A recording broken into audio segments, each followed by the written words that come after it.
Good morning, my name is Kane Beckett and welcome to our panel, What Do We Want from Our Social Compact? And in reflecting on some of Romilly's comments earlier, it's quite profound.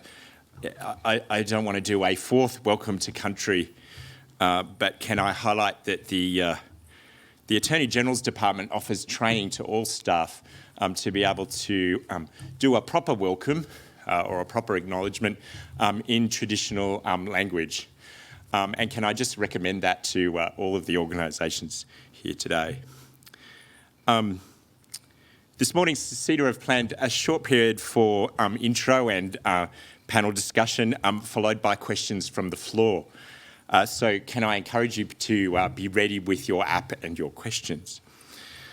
A full biography of each of our panel members is available in your materials and in the conference app, but I have the pleasure of introducing our panel briefly now, and I'll borrow from one of my colleagues at Prime Minister and Cabinet and perhaps insert something that's not in your materials. Can I suggest that perhaps our panel members might like to come and sit at the front as we do the introductions. So firstly, Katherine Campbell, AOCSC, is the Secretary of the Department of Social Services. The department's mission is to improve the lifetime wellbeing of Australian communities. As one of Australia's most senior reserve officers, Katherine was the first woman appointed to Commander of 2nd Division. Private conversations amongst my peers frequently turns to the strength of the team that Katherine leads. Free advice, DSS is currently advertising senior roles on APS jobs. Siobhan Toole is Group Head of Sustainability for Westpac, which includes responsibility for Westpac's Reconciliation Action Plan and a focus on the group's work in reducing barriers to employment and financial inclusion. I can't let Siobhan get away without highlighting Westpac's diversity and inclusion strategy, which I've quoted frequently over the last decade, and their founding work as a member of the Australian Network for Disability. The network highlights the power of focusing on the employers as much as the employees when it comes to disability employment. And not least, Jordan O'Reilly is the co-founder of and CEO of HireUp, an online platform connecting Australians with disabilities with support workers. Last year, HireUp was named a Google Impact Challenge winner, and in 2017, Jordan was a recipient of the Queen's Young Leaders Award, along with a host of other accolades. At dinner last night, I lost track of the number of people that told me how awesome Jordan is, even though I've worked with Jordan and his family in one way or another for over 15 years. Would you please join me in welcoming all of them this evening, or this morning?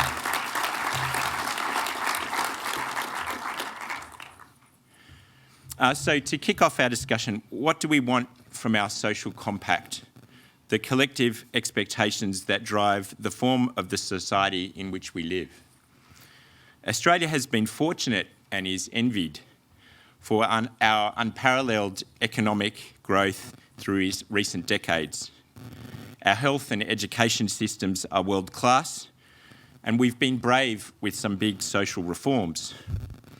Why is it then that this success has not been shared by all?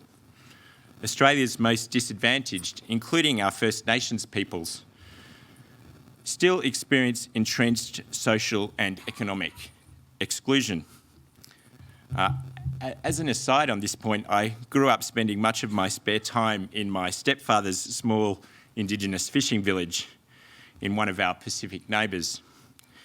It always struck me, and I mention regularly at my soapboxes that I get, that with 1,000th of our resources, they were about 100 years ahead of us when it comes to community and inclusion. It's still the place where I am safest, and there is no word for disability in my stepfather's language. It's not for lack of trying, however. Australia's budget for social and welfare spending is forecast to rise to over $200 billion in 2022-23. We've made great advances in leveraging data technology and governance models to create public value and improve outcomes. And yet our challenges persist, and a less certain global economic outlook with threats to long-held systems and rules threatens our resolve.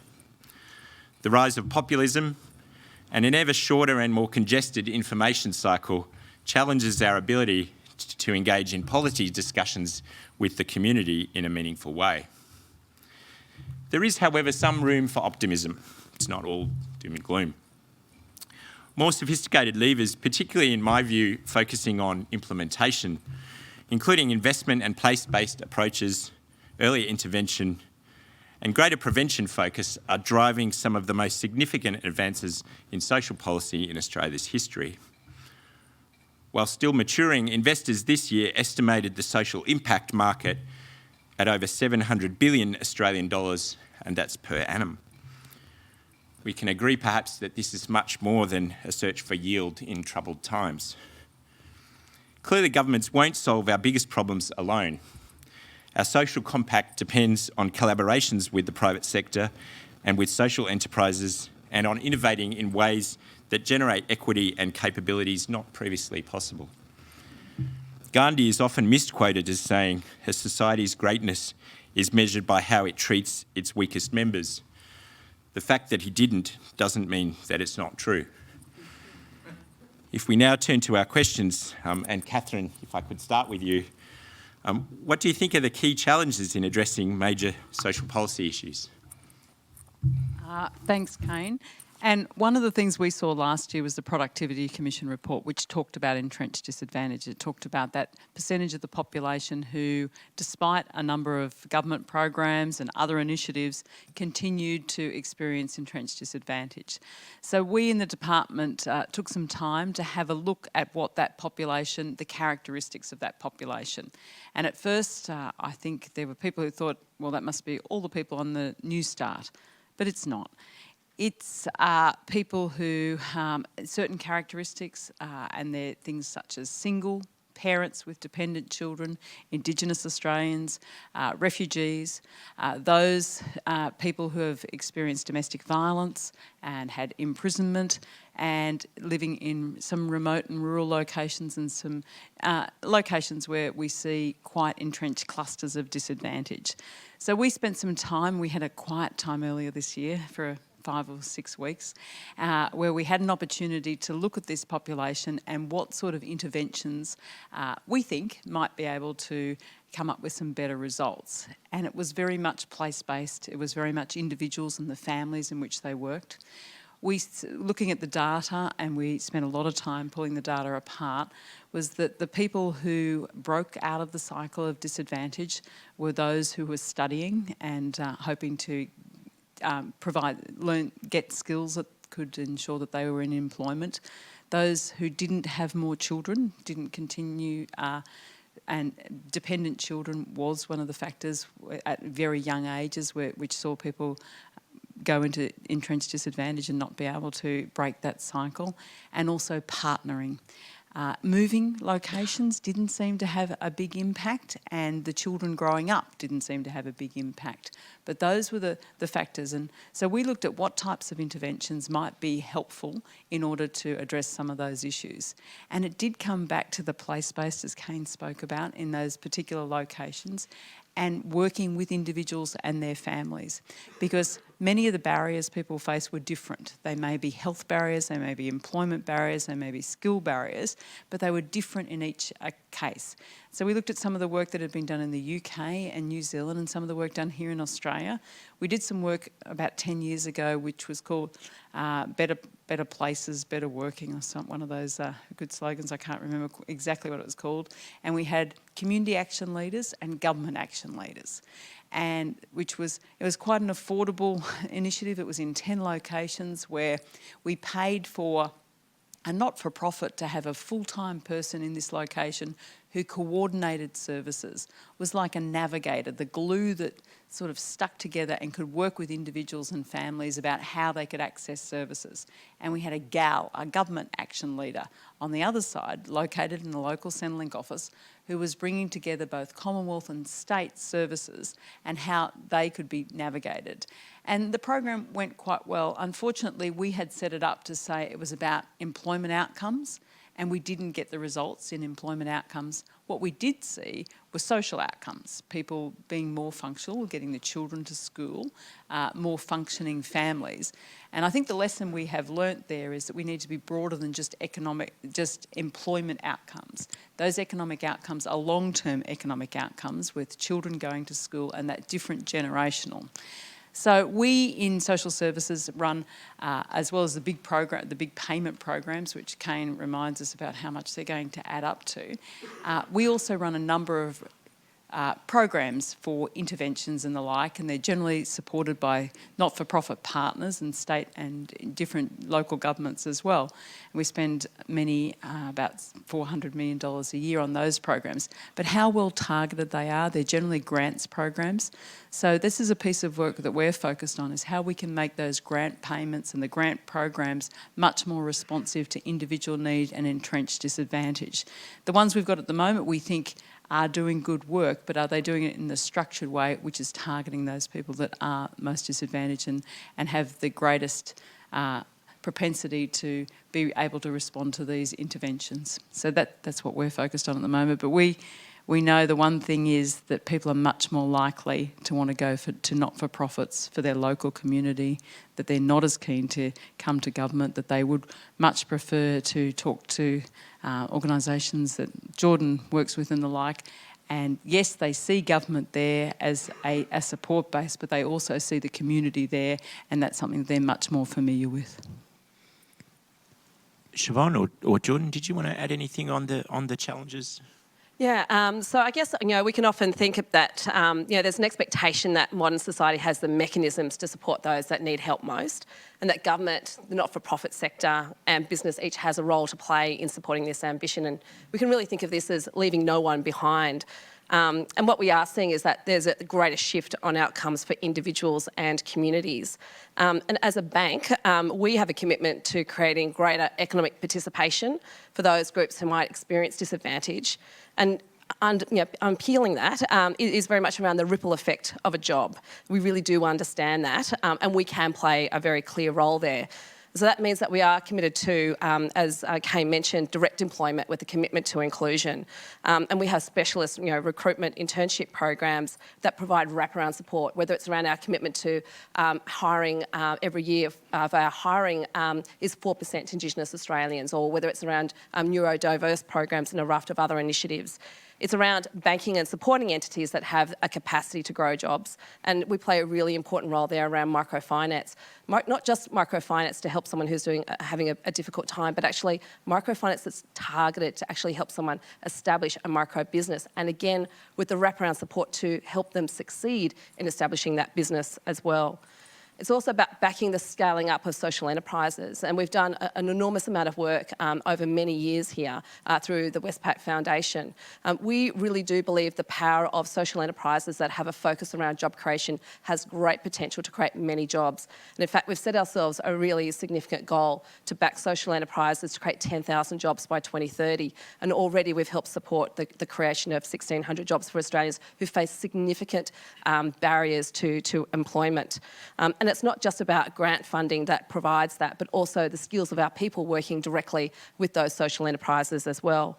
And of course, then there's inclusive procurement of products and services and how we can achieve that through supplier inclusion and diversity policies. And again, it's about tapping in quite often into those social enterprises that we're already working with. And finally, it's about how do we support leadership generally. And we've got a fantastic initiative around backing social leadership. And in fact, Jordan is one of our social change leaders that we've supported through the Westpac Scholars Program.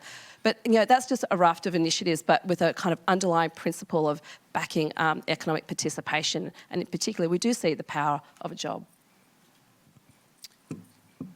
If we shift then to thinking about opportunities, perhaps Jordan, what do you see as the key opportunities that could address some of the issues that Siobhan and Katherine have talked about?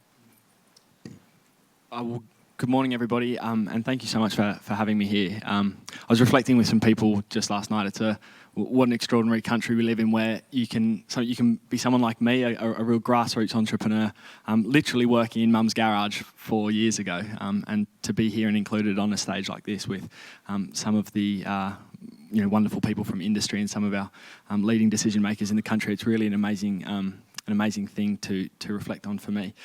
I guess for me, when I think about the idea of social compact, so I work in the disability sector.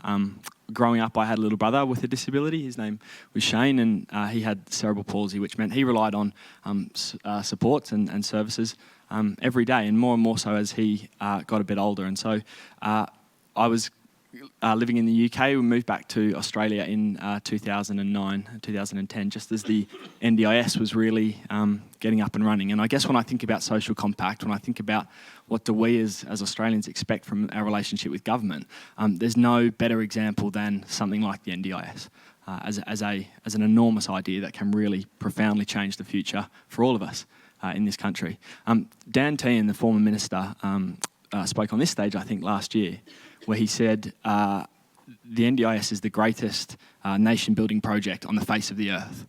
And I don't think a lot of us sort of realise that. I don't think a lot of people I speak to realise just how big this is. He said over the next 10 years we'll be spending about $4 billion on the Snowy Hydro 2.0 project. He said we'll be spending about $75 billion on infrastructure projects that will complete key pieces of economic development for Australia, and he said we'll be spending about $90 billion over 10 years on the shipbuilding program. He said over the next 10 years we'll be spending $252 billion on the NDIS.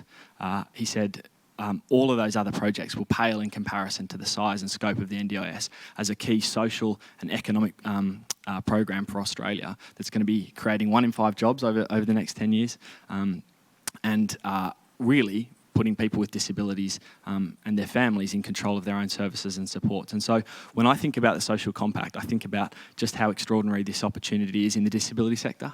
Actually had an event with Senator Jordan Steele-John just the other day, and he said something that really resonated. He said, Australians with disabilities have found our power and we're not going to let it go.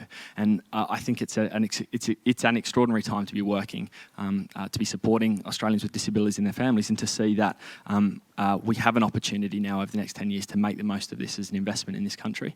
And I think it's really exciting to be a part of that, to see us hopefully being able to deliver on the promise for a better Australia for everyone. Thanks, Jordan. Katherine, did you want to add anything regarding opportunities? So I think Jordan's just capped on the National Disability Insurance Scheme, which is fully occupies my mind for most of the day, actually. It is an amazing scheme which is underway, and the government's been very clear. We've had a few teething problems along the way. This is a very big reform. We're rolling it out. There's lots more to be done. But the great opportunity for that choice and control, and we say those words, choice and control, for people with disability and their families. And it can be seen as a structure, and it's a good principle, it's a good public policy principle. But when you see the people on the ground, when you see the families who are making decisions, who are getting access to services, sometimes for the first time ever, there's 100,000 Australians who are getting access to supports for the first time, and the difference it makes to their lives. And I'm really very lucky to be able to talk to some of these people and get their stories every week, and they'll explain, and usually have me in tears by the end of it, about what the difference that has made to their productivity, people who can work again, people who are much happier because they're not, they don't feel that they're tied, they're not tying down their family, and that some of these people can go out and get employment and feel that they're fully supporting and fully involved in life and in the economy as well as their communities, and great service. And it's a job creation. We have many jobs. There's 150,000 jobs that we'll be creating. We've got a culture change where we need to say to particularly young men coming out of school, think about an employment in disability care, because there's a lot of male people with disability who want male carers, and that's a great job. So we're just trying to work through some of the challenges there of not only providing the services, growing the market, and making sure that people realise this is a viable future and a viable career going forward. And people like Jordan who've given us the opportunity, that innovation, to see small business innovating right across Australia, encouraging women back into the workforce part-time in order to provide these services. We think this is a really good opportunity for people with disability, but just the broader community as well. With a nod to some of my former NDIS colleagues that are in the audience, one of the statistics we used, which I think is interesting in that space, is the smallest part of the scheme that dealing with home modifications and assistive technology is larger than the market for coffee. So at this time of morning, maybe that will resonate with you a little bit. With that sort of lens then, one of the things that we run into a lot is that societal issues and marrying that with economic value creation, and the fact that maybe it's a bit unreasonable to expect our philanthropic organisations to be dealing with the largest and most significant and sometimes most expensive issues in the society. How do you think we might do that in terms of creating those shared value approaches that integrate those issues? Does anyone want to jump in? Siobhan, did you want to? I think shared value is such a powerful concept, and really at its heart, it's about how do we collaborate with other organisations that have the same ambition or goals that we have. And for us, that idea of economic participation and that opportunity through job creation, so, supporting those Australians who face those barriers to work, to support them into roles, how can we best partner with those organisations who share that ambition with us? That is critically important. And we do that, as I've mentioned, through many different ways, but it's about how do we do that in the most effective ways as well. And it comes to partnership. You can't just do it on your own. It's about partnering with those organisations that are best able to support those people into roles, and that wraparound support is really critical. It's about ensuring that those social enterprises that are creating those job opportunities are well supported, that they're in a position where they can thrive over the longer term, and it's not just a one-year grant initiative, but they're supported over the longer term, and that they're able to scale up as well. There are many different factors that come into this. Just recently, we worked with the Centre for Social Impact to understand the power of social enterprise and the role that the private sector can play in supporting social enterprise to create jobs. There are 20,000 social enterprises in Australia, and 7,000 have a focus on job creation. And we think that we have a really critical role to play there in terms of growing that opportunity for jobs. Jordan, did you want to add something on? Yeah, I'd love to, and I'd love to sort of tell a little bit of the higher up story in trying to answer this question. I think more recently, I've been really sort of thinking about the challenges we face in terms of addressing some of these issues as an ecosystem challenge and sort of joining up thinking. I might just say quickly, so Higher Up is an online provider that gives Australians with disabilities the power to find and hire their own support workers. When I was growing up, certainly as I became a bit older and sort of seeing through my brother's eyes that, a knock on the door at 7 o'clock in the morning and not knowing who was there to be there to support you out of bed, and, in some of the most sort of intimate personal care experiences was incredibly disempowering experience. The traditional system, the agency-based system meant that we as a family and my little brother couldn't choose who was coming to support him in the morning. We had no choice, and often many people with disabilities describe it as a lottery, not knowing who would be there. On top of that, it was incredibly expensive and really inefficient as a system. And so that sort of got my sister and I, my sister's the co-founder of Higher Up, that got us thinking, surely we could do better. But then I went out and worked as a support worker while I was studying occupational therapy at uni, and I was that stranger going and knocking on people's doors and not knowing who I was there to support and feeling just as out of place. And so got to see on both sides that, and started to think, with all this incredible technology emerging around us, putting people in control, and the sort of advent of the NDIS, was there an opportunity to build a platform that would allow people with disabilities and their families to be able to search and match and hire the very best support workers in the community. And so I guess that was a great idea in 2014, but how do you get that started? Where do you go to get started?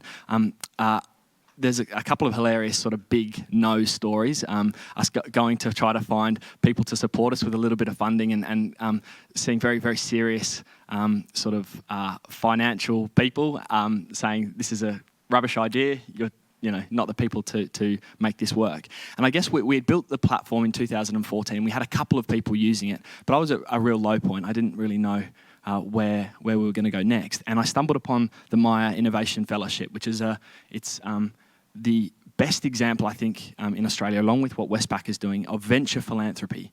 The Meyer Innovation Fellowship is saying anyone with a really great idea for social or environmental change, we want to invest $100,000, no strings attached, for you to go and have a crack at your project. And so that was the break that we needed at HireUp, and by being told no a lot of times and really finding no opportunity to sort of break in, it was really through venture philanthropy that got the business going. HireUp now, so we launched in 2015 off the back of the Meyer support. There's now 90,000 people registered to the HireUp platform. That's about 60,000 on the support worker side and the rest on the client side.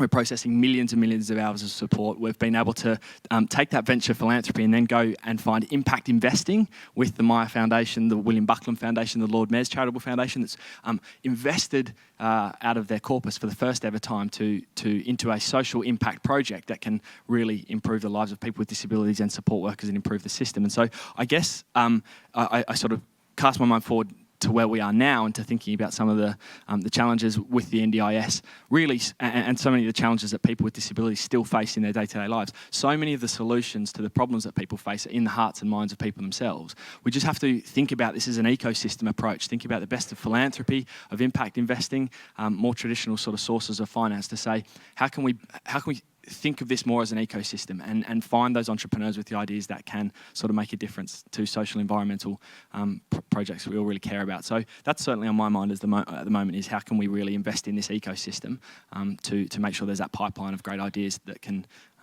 change the future. Thanks, Jordan. One of the problems we hear about quite frequently, particularly in this space, but in many other as well, is the lack of data. There's not enough data to understand it. We need to go out and get more data. It's not linked up. I guess any of the panel members, do you have a view on that?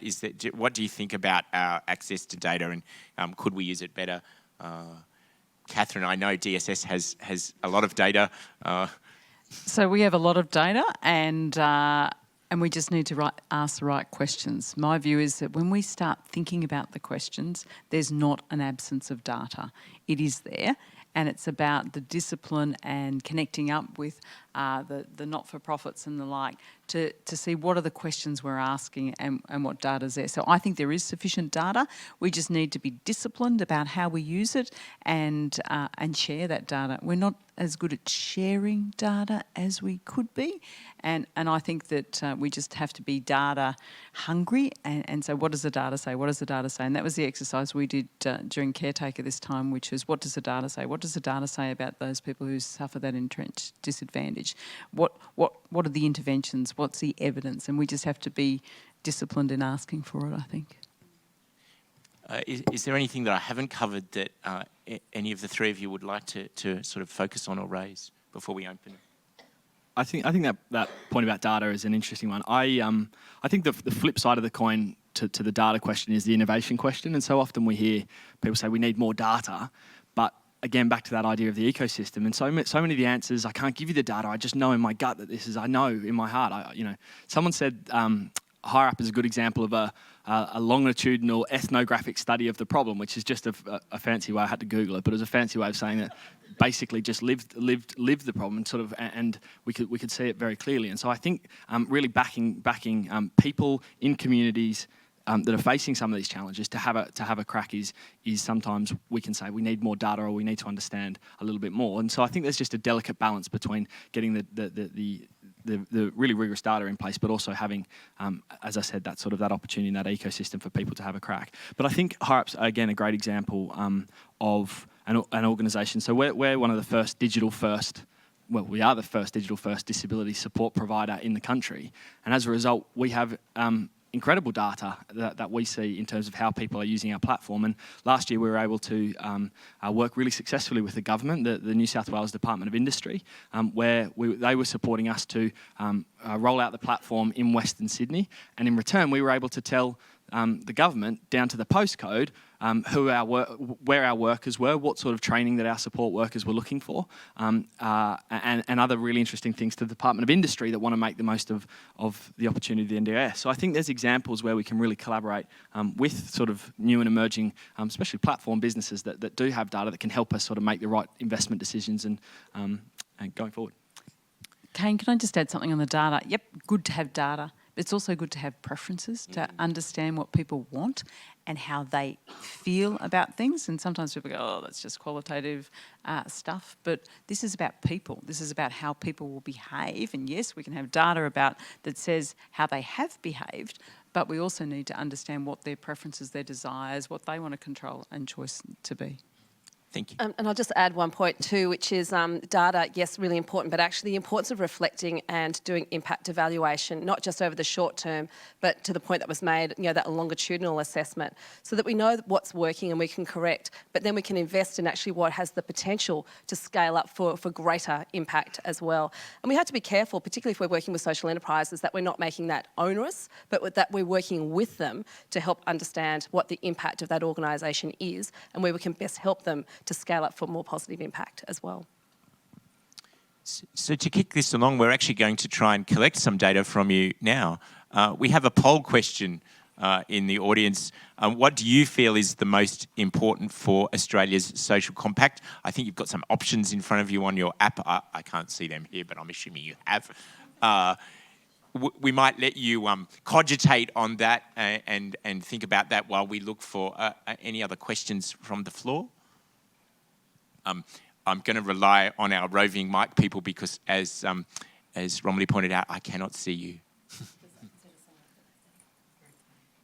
Yes, we have a winner.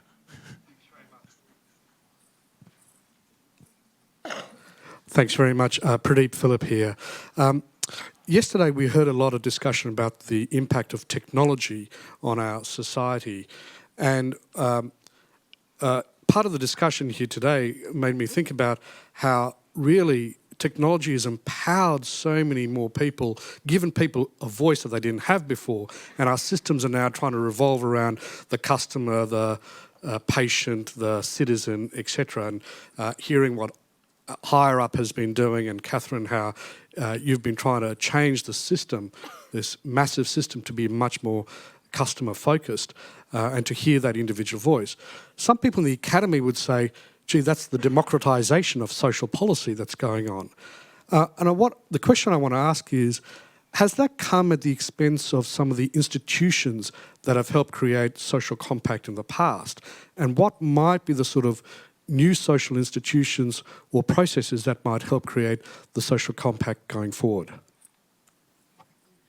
So we've seen, particularly with the introduction of the National Disability Insurance Scheme, large organisations who have done magnificent work over many years, who have been traditionally block funded, some of them have struggled with the change, with that choice and control, and as you say, the democratisation of social policy where people are choosing. And so taking them on that journey has been an important part of the introduction of the NDIS. I think that the ones who are responsive, agile, flexible, able to adapt are adapting incredibly well. But we are seeing some people exit that scheme. And the Higher Up is a great example of the replacements to that, because it gives that flexibility, it gives that modern approach to being able to choose what to do. But some of the more traditional ones are struggling. And we've worked closely with them to try and help them to facilitate their models. There's been some joining up of some of those organisations with some of the innovation and the space, but there are people exiting. And we are working with them in a respectful manner in order to facilitate that exit, but I think we are going to continue to see some more of that. And particularly some of the small organisations who've provided great service for many years, but it's been what they thought the participants needed, and now the participants are saying, you know what, that's not what I need, and we're responding to that. I have a friend who is in a high care facility and has been for all of his life. And he said to me on the advent of the NDIS that for the first time in 67 years, someone's going to ask me what I want for breakfast, which I think is quite profound. Siobhan, did you, institutions and social change, I guess some people might not think of banking in this space. Did you want to comment? Look, I mean, it's a really, I think that question around, how, technology is changing, I think is a really interesting one. But also what it does allow is, I guess, for, a focus around productivity and that opportunity around how technology enables us to do some things a lot faster or in different ways. But it also means that we can then spend greater time in terms of ensuring that where we have the human interface or that human interaction, that is actually dealt with in a more caring and more powerful way, that we can actually really optimise that and really place a greater focus on that. And when I think, again, of some of the social enterprises or the organisations that we're working with, that's where we can really focus on is that particular moment, whether it's, for us, even as a bank, around working with a vulnerable customer, we can now really focus on actually ensuring that that's where the moment is, that we're actually supporting that customer in the best possible way and that we're actually supporting them in the fastest possible way as well. There's a great question from the floor here on my iPad. Education is a $300 billion Commonwealth government investment over the next 10 years. How do you see it as part of the ecosystem that helps break entrenched disadvantage?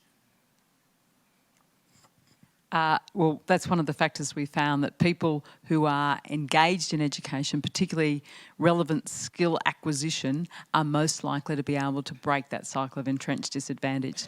I suppose, and I don't want to, go into someone else's space. There's a Secretary of the Department of Education and there's a Secretary of the Department of Employment, Skills and Small Business who know a lot more about this than I do. But anyway, I will.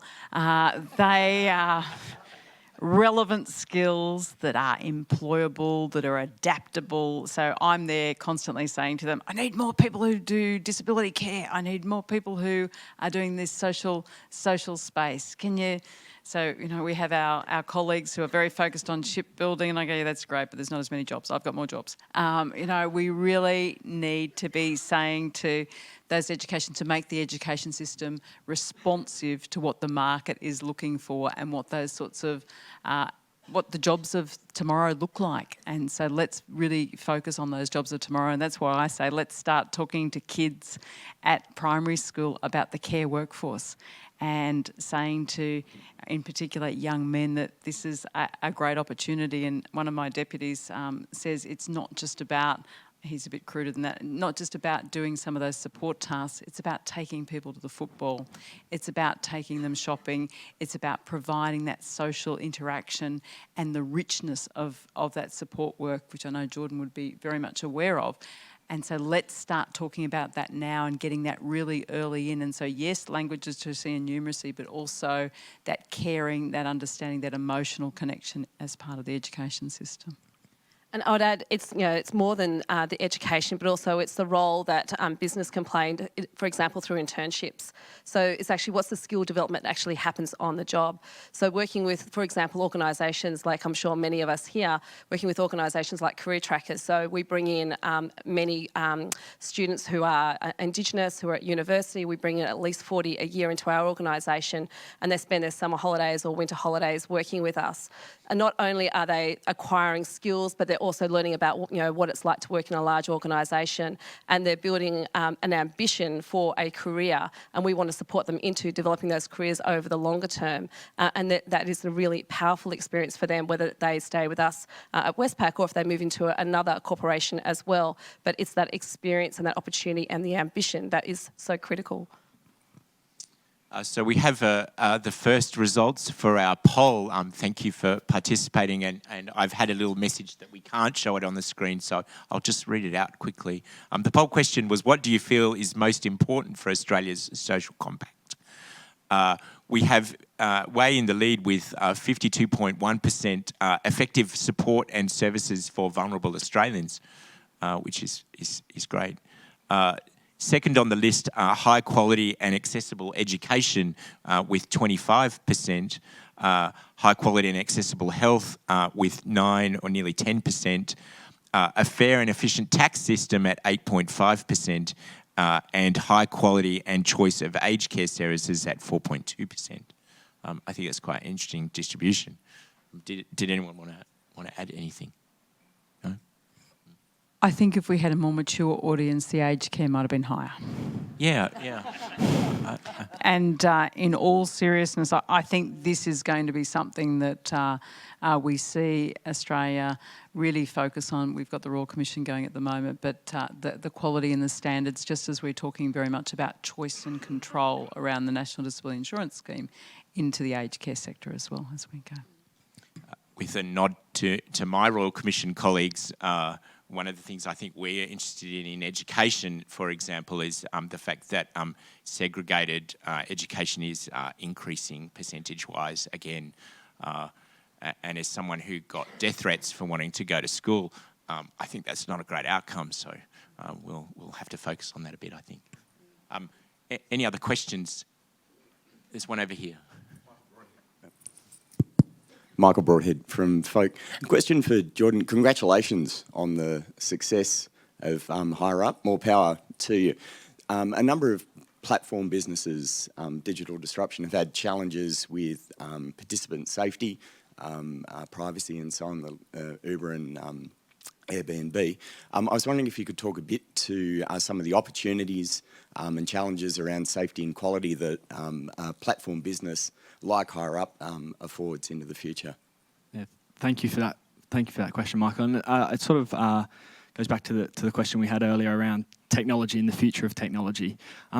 I would love to think that someone yesterday spoke about when we cast our mind forward in 10 years, what do we hope to have achieved? And I would love to think that over the next decade, we can start to use more of this amazing technology that's connecting us in ways that we've never been connected before, that's putting power in the hands of end users to connect with their peers and to build trust through these platforms with one another in ways that's never been done before. I'd love to think that we are now starting to apply the technology to social and environmental challenges and that we can use more tech for good.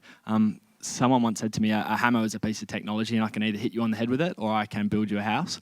And I thought that was just a nice way of thinking that the technology in itself isn't inherently good or bad, but it's the way that we apply it. And so as an example with Higher Up, in 2014, we knew we wanted to start this platform, but we didn't know how do you do that and what do you do on the workforce front especially. The prevailing wisdom was that you build these things as contractor marketplaces and you defer a certain amount of the liability and the responsibility to the workers to do their own tax and their own super and you take an arm's length liability, an arm's length distance from the liability. And for my sister and I, it just didn't feel right. It was a values-based decision where we said, no, we don't think that's the right way to go. We're going to build an employment-based model here. And so we decided to employ all of our support workers. And you can imagine a lot of people said that that's absolutely crazy.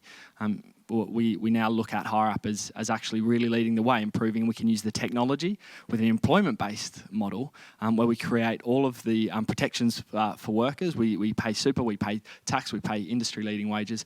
We are looking at ways where we can provide more permanency, more structure, and career pathways going forward.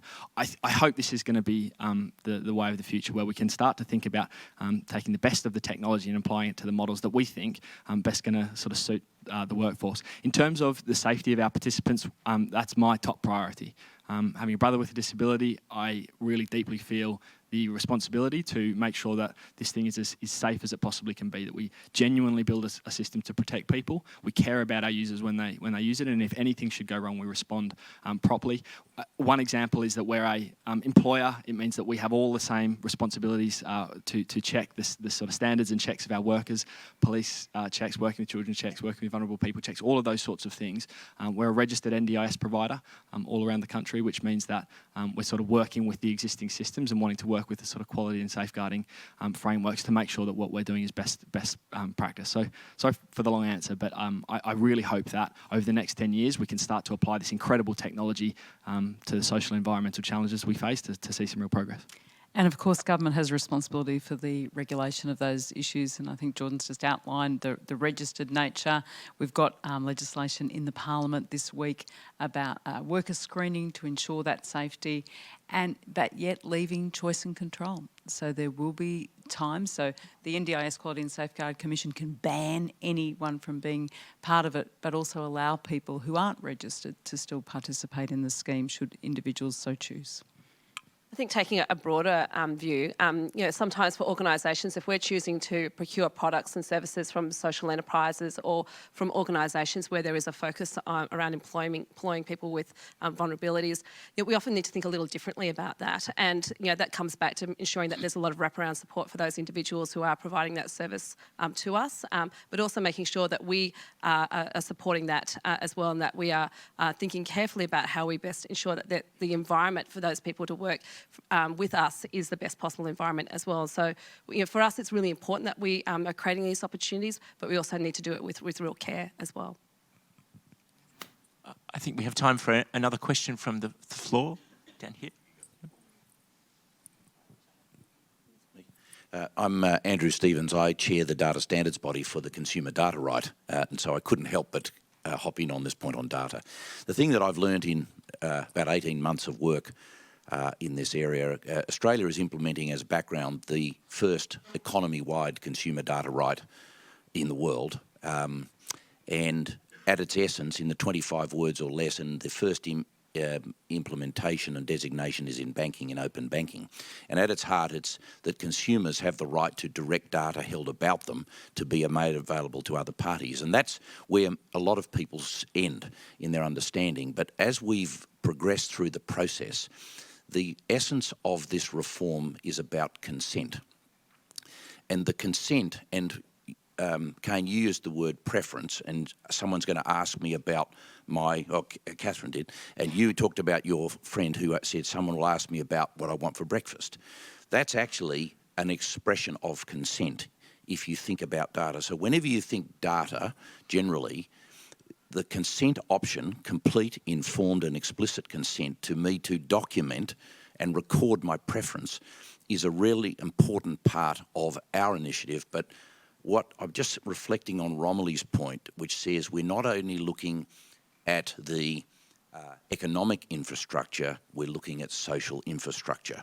And if I look at the schedule of sectors where the consumer data right will apply, banking, electricity, telecommunications, I'm just challenging myself now, and not that it's my decision, but I can have an input into saying, why isn't it that we do something that has social impact and really takes advantage of this issue of the value in that data, but the importance of consent for the people? Because that to me is the message here. And Jordan, since meeting you and your colleagues yesterday, I've been so struck by your business, because I also chair Innovation and Science Australia, and I've talked a lot about platform businesses and the opportunities. But that data and consent and the power of tailoring and customising service to exactly what the individual wants in a human-centred design context is exactly what we need. And I just wonder whether it's time to put a social impact use case into the priority list of implementation for CDR, particularly, Katherine, given the massive job creation possibility here. The flip side of that is the economic efficiency side that will come through serving the recipients and beneficiaries of the service. I think it's just a massive opportunity. But data, there's open data, there's consumer data, there's different types. Jordan's business is very, very important as a use case example, because the point on trust is everything that he's talking about is sensitive, personally identifiable information, and therefore the gold standard of trust must apply there. Banks, by the way, are very good at the same thing. They're very, very good, and so the Westpac and other links that you've got, Jordan, are fantastic. But I think there's a real opportunity for us as a nation here, a real opportunity. We have one more question via the app, which I will read out. Place-based seems great in concept, and there's some good examples, but it relies heavily on committed and collaborative individuals in communities to initiate and take control. How can government programs and policies be better catalysts for these efforts in local communities? So where I've seen place-based work most successfully, the question is correct. It's where the community has the capital, whether it be the not dollars, but basically the drive, the enthusiasm, the willingness to change. So government can come along and facilitate, and we see a number of these where we'll go in for 2 or 3 years, and they're the most successful, provide seed funding, some of them very, very small amounts. One I was at not long ago, $87,000 I think we'd contributed, and they were doing amazing things. We'd done that for a year and a half, and then there was no need for us to stay any longer because they had a system that was continuing and was well organised by the community itself. So where do we focus on these? There has to be community drive, there has to be community commitment, there has to be community enthusiasm. Often it's one community leader, and I do sometimes despair and I think, oh, if that person goes, that it's not going to continue. But we have to persevere in those spaces and try and build more than the one person. We need a depth of people, so we don't just need the one community action leader. We need a community action leader, a deputy, and 3 IC, and going through and trying to build that capacity. So place-based, yes, but we can't just stay there. There are some locations around Australia, and I'll look at, we're doing another place-based initiative in one location, and I think, oh, we've been doing that for 10 years, but we're still there. At some point, we need to be able to get out and leave that to the community to access mainstream services. But place-based will only work when there is that community grassroots passion and that ability to sustain it in the longer term. Any other questions? There's one down here. I can see someone. Bridget Brown from EY. I've really appreciated hearing from everyone and their perspectives. I think one thing I'm still hearing a little bit is a bit of a thread of the deserving and undeserving vulnerable in a way that we have, the disability community has, through its advocacy, really shifted the people with disability out of the shadows and getting the attention that they deserve and the resources that they deserve. And we've spoken of other communities that suffer from entrenched disadvantage and all the different things that are being done to try and work with those communities. But I feel like there's still a thread of a lot of those, the homeless, the people suffering from substance abuse, people who are experienced in the justice system, still have a slightly different level of worth or deservingness in their characters. I think you touched on it briefly, Siobhan, with the idea of supporting people into employment who may have more complex needs, may not be quite so straightforward to work with. And for example, one of my daydreams has been, well, we have people exiting the justice system who have very serious barriers to employment, and we have this huge area of need in aged care and disability. I realise that it's a very confronting idea, but it's breaking down why we don't hire people with that in their background into something that would really challenge the social compact and the role of everyone in the community to giving those people the place they deserve as part of our community. Be just interested in the sort of responses to the real challenges that we do have in dealing with these pockets, if you like, of entrenched disadvantage. Yeah, so I think it's a really great point. And there are actually a number of social enterprises that are working with people either in prison or who are emerging out of the justice system as well. So I'm sure many of you are very familiar with Street. The most of the young people that Street works with, Street is a hospitality-based social enterprise that operates in Melbourne. Most of the young people that they're working with, developing skills with, are young people who've emerged out of the justice system and typically Indigenous background.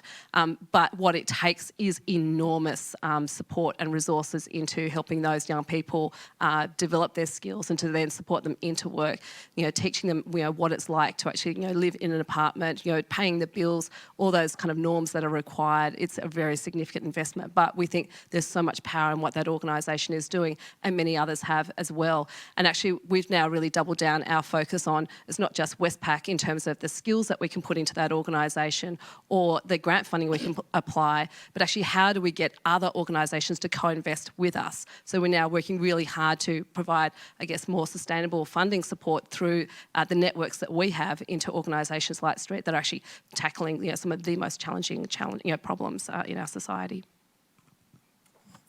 So it is in pockets, and there are so many different issues, and it's so varied.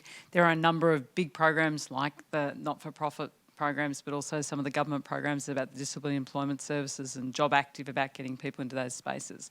And I'd note with like the police checking for some roles, it doesn't mean just because people do have a prison record that they won't be employed. It depends on what it is. And so if there's been offending against children or offending against vulnerable Australians, you can understand that there would be an expectation that that wouldn't probably be the best location for those individuals. Hard because it is spread right across Australia and the different pockets, which is why we did that work on trying to understand it.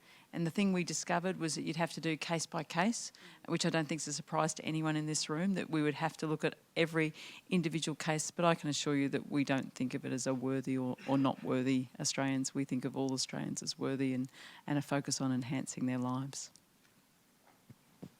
I think we have. I'm getting red warning messages on my laptop here. I think we have time for one last question, if there is any. I can see someone down here. I think it's Megan. I can't quite see.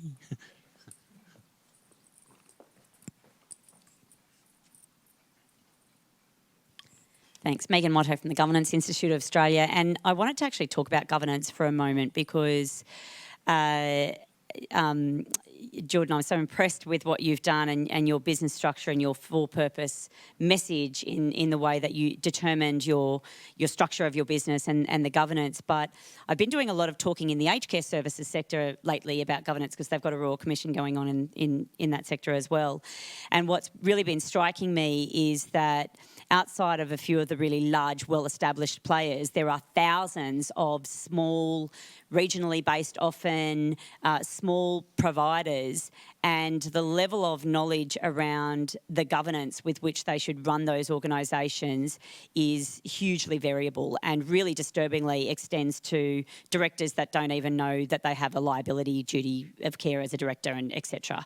So given that the NDIS is going to be so closely delivered with the third sector, I was wondering whether you had any thoughts on how we lift the governance standards across that sector, because the community trusts it, but in order to retain that trust over the long term and not be the subject of another Royal Commission in another 15 years, how do we make sure that we're lifting standards of governance across all of the sectors that are going to be at the coalface of delivery of some of these support services?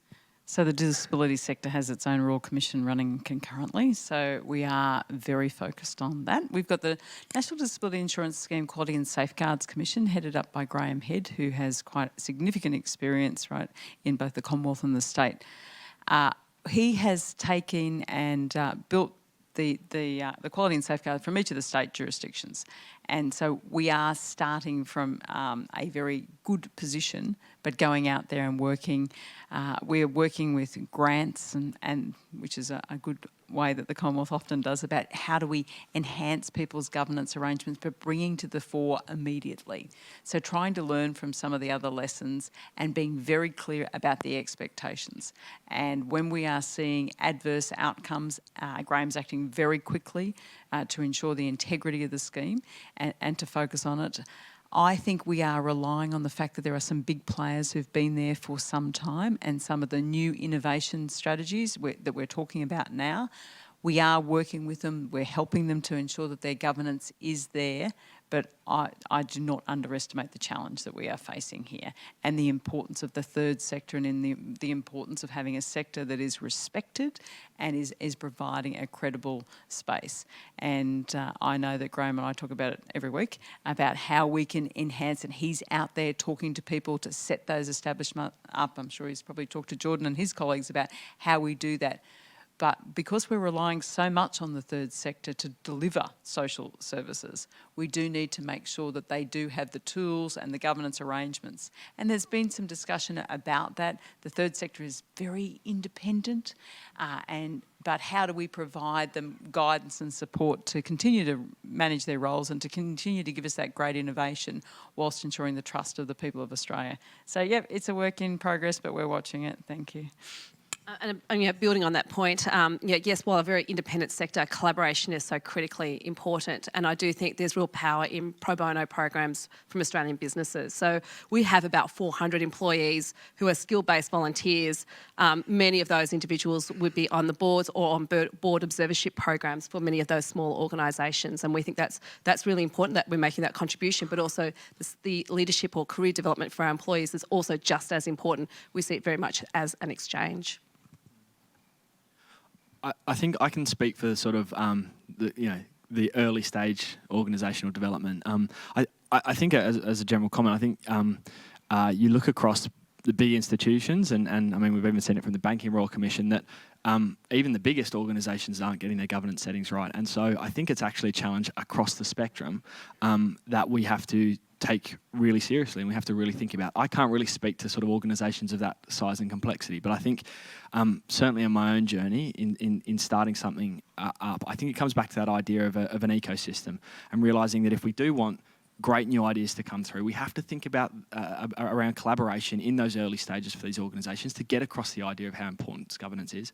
I just finished my AICD program myself, and that's invaluable stuff that I think we could make available. Westpac run a wonderful program where they do, and I believe it's Westpac, they do a board observership program where they're putting really skilled employees into not-for-profit organisations at smaller stages. So I feel like we could do so much more of that if we saw ourselves as a all contributing to the ecosystem of the industries that we want to see succeed. I think we could all, there's immense amounts that we could all do to really strengthen the ability of those organisations and people to do good. So that would be my take. Would you please join me in thanking our panellists today?